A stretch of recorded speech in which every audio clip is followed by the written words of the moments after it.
देखिए रोमा जी, क्या है कि ये जो अभी बिल में सुधार हुआ है, ये जी। बहुत सोच समझ के और बहुत ही बेहतरीन तरीके से इस पे काम करके हुआ है। हुँ, जो लोग इस पे कहते हैं कि साहब ये तो किसी क्या मुसलमानों का के लिए है ये कानून, हुँ, मुसलमानों से तो पूछा ही नहीं गया।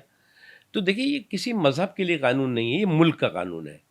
और मुल्क के कानून के लिए जो है, अगर आप कहेंगे कि जो है वो क्यों नहीं हमसे पूछ करके तुमने बनाया, तो फिर वो बात निकलेगी तो फिर दूर तो लग जाएगी। फिर तो जो है वो हुँ, आपके जितने भी कानून बने हैं, मुझे याद है मैंने पढ़ा है कि जी, 1955 में जब पंडित जवाहरलाल नेहरू ने जी, जो है रातों रात एक संसद में कानून बनाया, हुँ, और जिसमें कि जो 800 साल पुरानी दरगाह अजमेर शरीफ है, जी, उसको जो है वो केंद्र सरकार या कांग्रेस की सरकार के अंदर कर ले आए थे वो, जो आज भी है उसी में, मतलब उसका जो है वो प्रशासनिक, वित्तीय जो उसकी वक़्फ़ की सारी प्रॉपर्टी हैं, एकड़ों है, हज़ारों एकड़ प्रॉपर्टी है, वो हुँ, सब जो है केंद्र सरकार के अंदर में हुँ, आती है।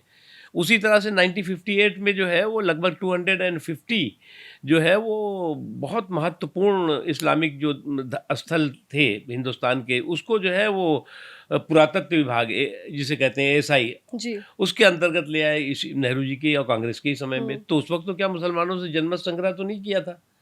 जो देश में हित में होगा उसको किया गया।